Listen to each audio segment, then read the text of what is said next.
জুলাই আগস্টে গণ অভ্যুত্থানে সংঘটিত মানবতা বিরোধী অপরাধের অভিযোগে ক্ষমতাচ্যুত সাবেক প্রধানমন্ত্রী শেখ হাসিনার বিরুদ্ধে আন্তর্জাতিক অপরাধ ট্রাইব্যুনালে আনুষ্ঠানিক অভিযোগ দাখিল করা হয়েছে। সোমবার আন্তর্জাতিক অপরাধ ট্রাইব্যুনালের বিচার কাজ গণমাধ্যমে সরাসরি সম্প্রচার করা হয়েছে। জুলাই আগস্টে গণ অভ্যুত্থানে সংঘটিত সকল মানবতা বিরোধী অপরাধের তদন্ত প্রতিবেদন পর্যালোচনা ও যাচাই বাছাই শেষে রোববার দুপুর 12টায় ট্রাইব্যুনালের রেজিস্ট্রার বরাবর মানবতা বিরোধী অপরাধের 5টি অভিযোগ এনে এই মামলার প্রতিবেদন জমা দিয়েছিল ট্রাইব্যুনালের তদন্ত সংস্থা। সেখানে শেখ হাসিনাকে জুলাই আগস্টের নৃশংসতার মাস্টার মাইন্ড, হুকুমদাতা ও সুপিরিয়র কমান্ডার হিসেবে বর্ণনা করা হয়। এমন একটি সময়ের সাক্ষ্য বহন করছে যা ইতিহাসের এক অনন্য দলিল হয়ে থাকবে।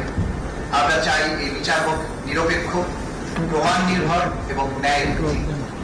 আন্তর্জাতিক অপরাধ ট্রাইব্যুনালের চিফ প্রসিকিউটর মোহাম্মদ তাজুল ইসলাম 134 পৃষ্ঠার ওই অভিযোগপত্র বিচারপতি মোহাম্মদ গোলাম মুর্তুজা মজুমদারের নেতৃত্বাধীন 3 সদস্যের ট্রাইব্যুনালে উপস্থাপন করেন। ট্রাইব্যুনালের অপর 2 সদস্য হলেন বিচারপতি মোহাম্মদ শফিউল আলম মাহমুদ এবং অবসরপ্রাপ্ত জেলা ও দায়রা জজ মোহাম্মদ মুহিতুল হক এনাম চৌধুরী।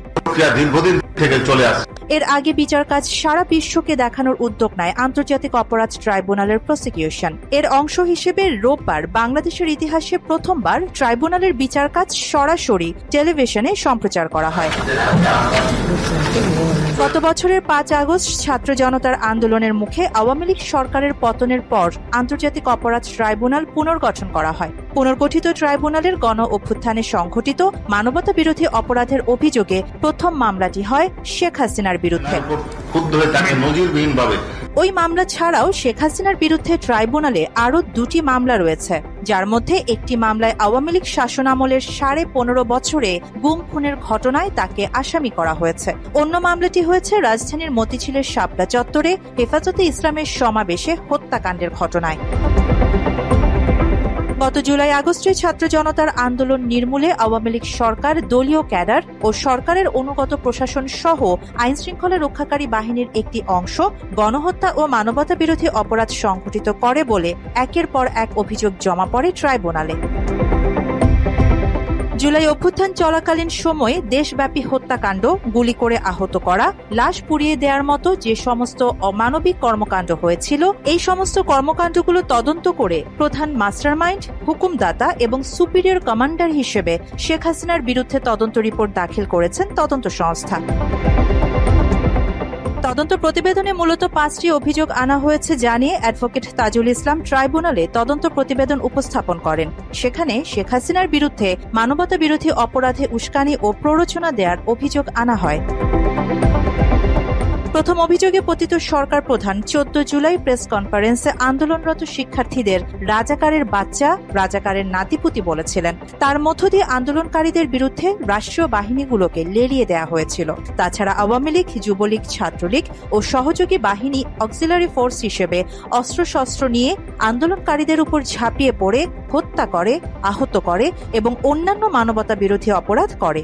তার মানে কি মুক্তিযোদ্ধার সন্তান নাতিপুতিরা কেউ মেধাবী না, যত রাজাকারের বাচ্চারা নাতিপুতি হলো মেধাবী, তাই না? অভিযোগপত্রে শেখ হাসিনার পাশাপাশি তার সরকারের স্বরাষ্ট্রমন্ত্রী আসাদুজ্জামান খান এবং অভ্যুত্থানের সময় আইজিপির দায়িত্বে থাকা চৌধুরী আব্দুল্লাহ আল মামুনকে আসামি করা হয়েছে। তৎকালীন সরকারের স্বরাষ্ট্রমন্ত্রী আসাদুজ্জামান খান কামাল, তৎকালীন আইজিপি চৌধুরী আব্দুল্লাহ আল মামুন তাদের অধীনস্থ আইন শৃঙ্খলা বাহিনীর সদস্যদের নিরীহ নিরস্ত্র আন্দোলনকারীদের উপর সশস্ত্র আক্রমণ চালানোর নির্দেশনা প্রদান করে।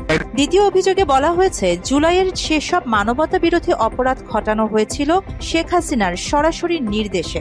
শেখ হাসিনার অনেক টেলিফোনিক কনভারসেশন জব্দ করেছে তদন্ত সংস্থা।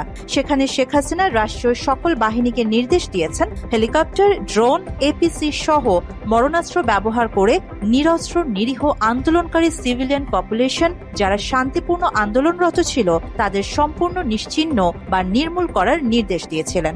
এক্ষেত্রে হত্যার নির্দেশ, গুলি করে আহত করার নির্দেশ, সহযোগিতা করার অভিযোগ আনা হয়েছে শেখ হাসিনার বিরুদ্ধে এবং প্রাণঘাতী অস্ত্র বা লিথাল ওয়েপন ব্যবহারের মাধ্যমে আন্দোলনকারীদের হত্যা ও নির্মূলের নির্দেশ খান কামাল, তৎকালীন আইজিপি চৌধুরী আব্দুল্লাহ মাহমুদ কর্তৃক নিয়ন্ত্রণাধীন এবং অধীনস্থ আইন শৃঙ্খলা নির্দেশনা দিয়ে গণতন্ত্র কনস্পিরেসির মাধ্যমে মানবতা বিরোধী অপরাধ সংগঠন করেছে, যা তাদের জ্ঞাতসারে কার্যকর করা হয়েছে। বাকি 3টি অভিযোগ নির্দিষ্ট ঘটনার পরিপ্রেক্ষিতে বলে জানা যায়। ট্রাইব্যুনালে পাবলিক প্রসিকিউটর তাজুল বলেন, জুলাইয়ের আন্দোলন দমাতে প্রায় 1,500 লোককে হত্যা করা হয়েছে, 25,000-এর বেশি মানুষকে গুলি করে আহত করা হয়েছে, নারীদের উপর সহিংসতা হয়েছে, টার্গেট করে শিশুদের হত্যা করা হয়েছে, হত্যাকাণ্ডের পর লাশ ও জীবিত মানুষকে একত্রিত করে পুড়িয়ে দেয়া হয়েছে, আহতদের হাসপাতালে নিতে, চিকিৎসা দিতে, এমনকি পোস্টমর্টেমেও বাধা দেয়া হয়েছে, যে সকল বিষয় তদন্ত প্রতিবেদনে এসেছে। আন্দোলনকারীদের উপর দায় চাপানোর জন্য বিভিন্ন সরকারি স্থাপনায় নিজেদের লোক দিয়ে আগুন লাগিয়ে তার দায় চাপানোর নির্দেশনা দেয়া হয়েছে বলেও তদন্তে উল্লেখ করা হয়েছে, যার টেলিফোনিক নির্দেশ তদন্ত সংস্থার হস্তগত হয়েছে বলে জানান। ৭১-এর যুদ্ধাপরাধের বিচারের জন্য ২০১০ সালে আন্তর্জাতিক অপরাধ ট্রাইব্যুনাল গঠন করেছিল আওয়ামী লীগ সরকার।